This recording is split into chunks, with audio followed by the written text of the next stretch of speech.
Paz do Senhor Jesus Cristo a todos, é um prazer estar com vocês novamente, dessa vez para a apresentação do nosso plano de estudo com infográfico da lição de número 9, classe adultos da Escola Bíblica Dominical, lições da CPAD. O título geral da nossa lição do trimestre é Batalha Espiritual, o Povo de Deus e a Guerra contra as Potestades do Mal.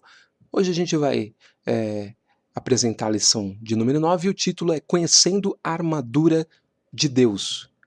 O textuário diz o seguinte: portanto, tomai toda a armadura de Deus, para que possais resistir no dia mau, e havendo feito tudo, ficar firmes. Efésios 6, versículo 13. A verdade prática diz: a metáfora do sistema militar, usada por Paulo, mostra que estamos em guerra no mundo espiritual. Estejamos, pois, cingidos com a armadura espiritual. E aí a gente vai para os objetivos específicos pedidos na lição, que são 1. Mostrar a guerra em seu sentido metafórico. 2. Discutir a metáfora bíblica da armadura. E 3. Elencar outras armas usadas como ilustração. A leitura bíblica em classe em Efésios 6, do versículo 13 ao 20, você pode pausar aqui o vídeo e fazer a leitura. Eu apenas faço os destaques sublinhados em amarelo, que são as partes mais importantes dessa leitura bíblica, que fala: tomar a armadura de Deus, verdade, justiça, evangelho, fé, salvação e palavra de Deus. E aí a gente tem a introdução da lição. A presente lição é a continuação da anterior. Lá vimos que existe uma batalha espiritual e invisível entre os crentes em Jesus e o reino das trevas. Aqui vamos estudar como o apóstolo Paulo usou os instrumentos bélicos do sistema da época como metáfora. Essa ilustração é um recurso didático importante porque facilita a compreensão dos cristãos para o bom combate. E aí o destaque em amarelo fica para a parte realmente que diz respeito à lição de forma mais específica, ou seja, conhecendo a armadura de Deus. Então o propósito do apóstolo Paulo é mostrar os instrumentos bélicos do sistema da época como metáfora para entendermos a questão da armadura de Deus. E aí eu sempre indico que a leitura diária, aquela feita durante a semana, ela possa ser usada para inteirar os alunos no conteúdo da lição, né? Pode se distribuir post-its, por exemplo, já marcado com os versículos, e entrega-se a 6 alunos, e já no começo da aula cada um pode fazer uma leitura, se assim o professor achar que seja interessante para a introdução da aula, ok? E aí a gente vai para o nosso infográfico propriamente dito, né? Aqui mostra a lição como um todo, de maneira que você consegue fazer um mapeamento mental e isso ajuda a você equalizar aquilo que você vai aprender, ou seja, você assimila numa velocidade muito maior e sabe exatamente onde é preciso dar mais atenção na lição. Como eu já fiz o estudo dela toda antes de preparar esse infográfico, eu sei agora que os tópicos que precisam de mais atenção são o tópico 2 e o tópico 3, que estão circulados, né, que estão com contorno em amarelo, ok? Então, o tópico menos importante é o primeiro, e aí a gente tem também a conclusão. E aí você faça uma pausa aqui, dê uma leitura, faça uma leitura nos subtópicos e veja aquilo que é mais importante para o seu estudo, você aluno, e para a sua aplicação, você professor. E aí, como auxílio aos professores, a gente sempre traz mais ou menos uma sugestão de tempo para que possa se distribuir o assunto durante o tempo que a gente tem na escola dominical, que em geral há uma média de 1h10 aproximadamente. Alguns têm mais e outros menos, mas essa é a média. E aí a gente faz a sugestão de tempo para que se chegue ao fim da lição e todos os alunos, pelo menos aqueles que costumam ler toda a lição, fiquem contentes e agradecidos por poder chegar à conclusão da lição. E aí a sugestão é de 5 minutos para o primeiro tópico, e eu vou explicar no primeiro tópico por quê, 20 minutos para o segundo tópico e 25 para o terceiro. E aí o professor pode falar assim, mas aí se sobrar muito tempo no final da aula, né, distribuindo muito bem assim, às vezes acaba sobrando muito tempo, e aí o que a gente faz? Olha, com certeza durante a aula vão se levantando questões que não podem ser respondidas durante a apresentação do tópico para não haver uma quebra de raciocínio. Esses questionamentos podem ser anotados e no fim da aula haver uma interação entre o professor e os alunos, isso é muito bom. E aí todos participam, isso se transforma numa aula colaborativa, numa aula participativa e todos têm a ganhar com isso, ok? Então fica aí a nossa sugestão de tempo para que vocês, professores, utilizem da maneira que acharem melhor. Assim a gente parte então para o primeiro tópico, e aqui eu explico o porquê, né? O primeiro tópico vai falar sobre a guerra, então, o primeiro subtópico, ao longo dos séculos, a guerra entre os antigos e o sentido metafórico. Então, aqui é o seguinte, particularmente, eu não vejo a necessidade de um histórico sobre a guerra para se chegar ao assunto da armadura romana como metáfora para entendermos a armadura de Deus. Por isso, eu, particularmente em minha aula, irei abordar minimamente esse tópico, você vai perceber o porquê. Então aqui eu vou passar rapidamente, eu coloquei sim todos os recortes dos subtópicos, não tem problema, você vai poder usar normalmente e aí fazer na sua aula se você, professor, achar necessário, ok? Então fica aí apenas a minha dica para não se perder muito tempo, eu assim o farei. E a gente entra no primeiro subtópico, ele vai até usar o comentarista, um dicionário teológico, para falar sobre a guerra, entendeu? Só que o assunto da guerra a gente encontra em qualquer dicionário, e aliás, o assunto da guerra, todos nós sabemos, porque guerra sempre existiu no mundo, e é um assunto que já permeia a nossa mente sem necessidade de muitos detalhes, né, sobre essa questão. Aí ele vai falar sobre os antigos, né, ou seja, a guerra ao longo dos séculos, e depois ele fala sobre no primeiro tópico, ou seja, ele vai falar sobre a guerra ao longo dos séculos, depois ele vai falar da guerra entre os antigos, e depois ele vai falar do sentido metafórico, ok? Tudo isso aqui no tópico 1. Eu fiz um destaque apenas para o terceiro subtópico, onde aqui está sublinhado em amarelo, que diz o seguinte, o tema sobre a guerra não aparece no Novo Testamento. Isso aqui foi o que o comentarista colocou, ok? Você pode ler os 3 subtópicos normalmente, você faz as pausas, faz a sua leitura. Se você estiver aplicando numa sala de aula, aplique normalmente, tá? É só pausar. E aí meu único destaque fica para essa parte, porque eu particularmente não entendo dessa forma, né? Que o tema sobre a guerra não aparece no Novo Testamento, né? Então, por não entender dessa forma, eu coloquei que o cristianismo realmente não estimula a guerra, mas o tema, e tema significa assunto, pode ser visto sim no Novo Testamento. E aí eu peguei algumas referências e coloquei no próximo slide. Isso aqui não é para gerar nenhum tipo de polêmica na sala, apenas é para esclarecer que o que tema significa assunto.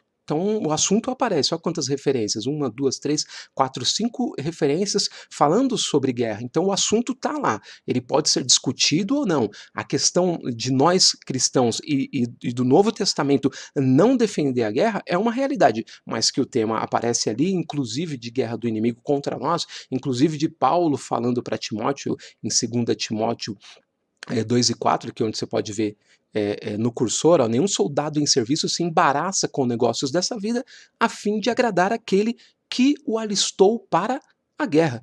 De repente, se você for falar e usar como metáfora a questão da guerra para falar a mensagem bíblica para alguém, você pode usar esse texto. Ele é um assunto bíblico, então apenas eu coloco esse esclarecimento porque é importante que a gente tenha uma visão abrangente sobre as coisas para não ficarmos com a nossa mente restrita a uma visão que nem sempre é a visão que está demonstrada no Novo Testamento, ok? Então não tem nenhum sentido de polêmica.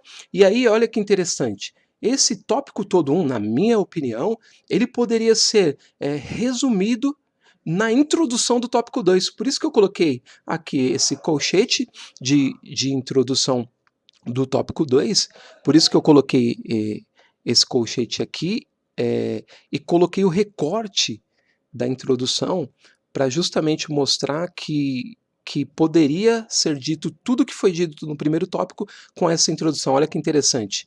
A metáfora bíblica, guerra, batalha, luta, combate, peleja, são termos do dia a dia. para indicarmos, muitas vezes, um debate ou discussão e também para nos referirmos às dificuldades da vida. Mas a metáfora aqui se aplica na defesa e no combate espiritual, na pregação e no ensino da palavra. Ok? Então aqui é a introdução do tópico 2, que na minha opinião pode ser usada para resumir todo o tópico 3. E aí então você chega ao objetivo específico de mostrar a guerra no seu sentido metafórico, ok? E aí como a gente chegou nesse ponto, a gente passa então para o primeiro subtópico já do tópico 2, que vai falar sobre a armadura do soldado romano. A sociedade contemporânea do apóstolo Paulo conhecia com abundância de detalhes toda a armadura do soldado romano. Efésios é uma das 4 epístolas da primeira prisão de Paulo, juntamente com Filipenses, Colossenses e Filemão. Assim, o apóstolo escreveu aos Efésios de sua prisão domiciliar em Roma, vigiada pela guarda pretoriana. Paulo convivia com esses soldados diariamente e conhecia com detalhes a armadura daqueles que o vigiavam. Olha que interessante. E aí, eu trago um exemplo de armadura romana no próximo slide para clarear mais ainda o nosso pensamento sobre isso. Então, olha aqui que interessante. Você pode fazer agora uma pausa, né, nesse momento do vídeo e olhar cada um dos detalhes, né, de ilustração de como seria possivelmente a armadura romana, ok? E aí é interessante essa ilustração, você professor usar em sala de aula e você aluno para entender o assunto, ok? E aí a gente chega no segundo subtópico e diz o seguinte: a armadura de Deus, e aí se refere ao versículo 3 que está sublinhado ali em amarelo. Mesmo depois de tomar toda a armadura de Deus, o apóstolo nos exorta a ficarmos firmes. Depois da vitória, o soldado romano permanecia em pé e vitorioso. Paulo acrescenta: tendo cingidos os vossos lombos com a verdade. Versículo 14. Isso significa usar a verdade como cinturão. Essas metáforas são apropriadas, pois usam as coisas da vida diária, conhecidas de todos, para esclarecer verdades espirituais. E aí, a partir desse subtópico, o subtópico 2, você pode soltar a imaginação e refletir sobre uma infinidade de metáforas que, na prática, teriam o mesmo efeito do exemplo usado por Paulo. Então você pode pensar em N situações do dia a dia para você, aluno, estudar e esclarecer mais o assunto e você, professor, compartilhar com os alunos, ok? Então existem muitas situações que podem ser usadas para auxiliar no esclarecimento e tem a mesma validade, o mesmo efeito daquilo que foi dito por Paulo. Então fica aí a dica a partir do segundo subtópico. Solte a imaginação, né? Como Einstein diz que a imaginação é mais importante do que o conhecimento, justamente porque ela precede. Quando você imagina, você consegue compor um conhecimento. Então você pode usar outros tipos de ilustrações, de metáforas para enriquecer o seu assunto aqui. E aí continua, né, falando de cada item, agora passa para a couraça da justiça ainda no versículo 14. É uma armadura defensiva em forma de um manto de ferro feito de couro, tiras de metal ou escamas de bronze. Sua função é proteger o pescoço, o peito, os ombros, o abdômen e as costas. Dependendo da época e da civilização, a couraça chegava até a coxa. O apóstolo Paulo usa a couraça como metáfora para ilustrar a defesa espiritual como couraça da justiça. Um abrigo contra as feridas morais e espirituais e uma proteção da justiça de Cristo imputada ao pecador. É a couraça da fé, assim expressa o comentarista, e você também pode expressar a partir da sua imaginação. Assim a gente chega ao propósito do tópico 2, que é discutir a metáfora bíblica da armadura, já iniciando um dos itens que compõe essa armadura, a couraça da justiça, ok? Assim a gente passa para o terceiro tópico, que vai complementar a sequência desses itens da armadura. Então começa falando sobre outras armas usadas como ilustração. O apóstolo Paulo não foi exaustivo ao elencar os instrumentos bélicos de sua geração. Aqui vamos apresentar os demais elementos apresentados na sua lista. E aí a gente parte para os calçados, que está no versículo 15, e ele diz o seguinte: o termo hebraico naal, sandália, sapato, e o seu correspondente grego na Septuaginta e no Novo Testamento, hipodema, sandália, vem do verbo hipodeu, atar debaixo, e diz respeito ao calçado formado por uma sola de couro que se amarra ao pé com correias ou cintas. Era uma peça do vestuário usada pela população civil. No caso do soldado, porém, era necessário para a segurança e prontidão na marcha. Isso, na linguagem figurada, remete à agilidade e prontidão na obra da evangelização e na pregação do evangelho da paz. Gente, que eu não vejo, sinceramente, a necessidade de se esticar nenhum assunto, porque o autor já faz uma descrição do calçado. E aí a gente precisa só ou soltar a imaginação para falar de mais alguma coisa, ou ler as referências e prontos, porque não tem o que se acrescentar, ok? E aí o segundo subtópico vai falar sobre o escudo da fé, versículo 16. O escudo era o principal instrumento bélico de defesa na guerra. Trata-se de uma peça fabricada a partir de vários materiais e em formato diversificado. Os israelitas tinham dois tipos. O primeiro, sina, proteção em hebraico, uma peça que cobria o corpo inteiro de forma oval ou retangular, usada pela infantaria pesada. E o segundo, magem, usado pelos arqueiros. O escudo é símbolo de proteção nas Escrituras. É usado de maneira figurada desde o Antigo Testamento para mostrar Deus como protetor dos seus. É comparado à salvação e à verdade de Deus. O apóstolo Paulo usa a figura do escudo como proteção para apagar todos os dardos inflamados do maligno, tais como calúnia, malícia, concupiscência, ira, inveja e toda sorte de desobediência. Esse escudo nos protege das setas malignas. E a gente parte então para o terceiro subtópico, o capacete da salvação e a espada do Espírito. O capacete era uma cobertura para a cabeça feita de metal e internamente acolchoada para o conforto do usuário e a proteção eficiente da cabeça. No Antigo Testamento, a salvação é o capacete que Deus usa na batalha. Eu acho importante ler assim, Isaías 59:16, porque é exatamente isso que está escrito lá, viu? Parece que Paulo segue nessa linha em outro lugar, tendo por capacete a esperança da salvação. A espada literal é uma arma de ataque, mas no sentido figurado é um símbolo de guerra, julgamento divino e autoridade ou poder. A expressão paulina espada do Espírito refere-se à Bíblia, pois as Escrituras Sagradas vieram do Espírito Santo. Por isso, Paulo completa dizendo que é a palavra de Deus. Isso significa que a Bíblia é a palavra de Deus, como ela própria se declara. Nada a acrescentar de mais especial, recomendo apenas a leitura, as referências, uma rápida reflexão e a gente parte então para o subtópico 4, a outra lista. Oração e súplica vêm permeadas entre esses elementos da armadura de Deus e permanecem juntas a essas armas espirituais que sem a oração seriam inúteis. Isso é muito importante. A oração deve ser em todo o tempo e com súplica no espírito e vigilância. As virtudes gêmeas, vigilância e perseverança, aparecem na instrução para orarmos uns pelos outros.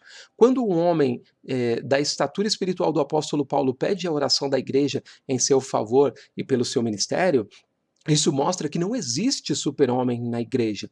Todos nós somos dependentes do Senhor Jesus e contamos com a oração uns dos outros. Então, gente, olha que extraordinário. Aqui, realmente, concluir, né, esse tópico falando sobre a oração, sobre a vigilância e a perseverança, nos dá a chance de fechar o assunto com chave de ouro.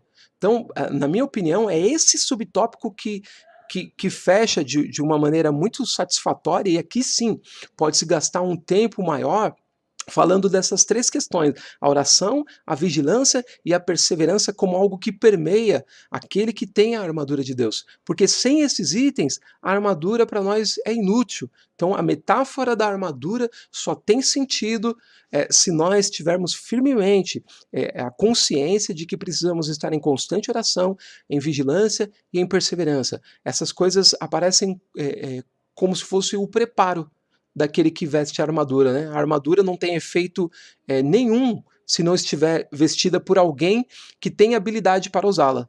Então não adianta nada a armadura. Mas se nós estivermos orando, estivermos em vigilância, estivermos perseverando, essa armadura é muito útil a nós. Então, dessa forma, eu particularmente não vejo necessidade nenhuma de falando vulgarmente, né, de ficar se enchendo linguiça no assunto que a gente em parte já domina e que em parte é um assunto metafórico. Então o professor dessa aula precisa usar, sim, a imaginação, precisa interagir bastante com os alunos para o assunto ficar produtivo, porque senão a leitura simples, clara e objetiva que o comentarista propõe, ela é suficiente para se abordar de maneira satisfatória o assunto. Então, o restante é o acréscimo que surge durante o estudo, durante a aula, um ponto aqui, um ponto ali, que é levantado por alguém e é significativo, porque nós não pensamos em tudo quando estamos elaborando a lição.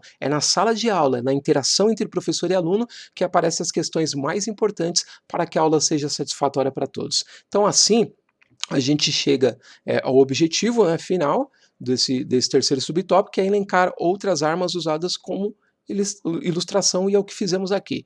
E a gente chega então à nossa conclusão, que diz o seguinte: os crentes precisam dessa armadura de Deus ainda hoje. Isso porque bem sabemos que os inimigos da igreja não são agentes humanos, estão por trás deles os demônios, liderados pelo seu maioral, o diabo.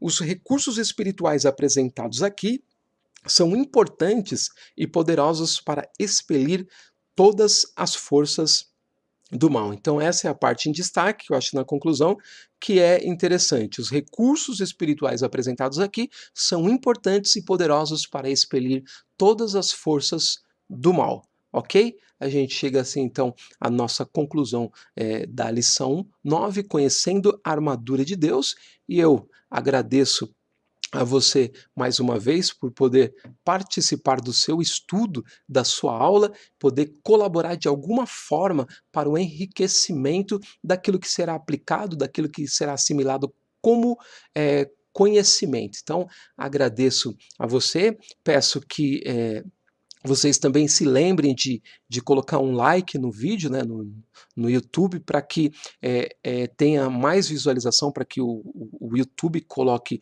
o conceito do vídeo numa posição melhor, e assim outras pessoas possam ter acesso também a essa videoaula e utilizarem da maneira que melhor acharem que seja útil para elas. Então, muito obrigado, excelente aula a todos vocês, e se Deus o permitir, nós nos vemos novamente na semana que vem para a lição de número 10. Muito obrigado e até lá!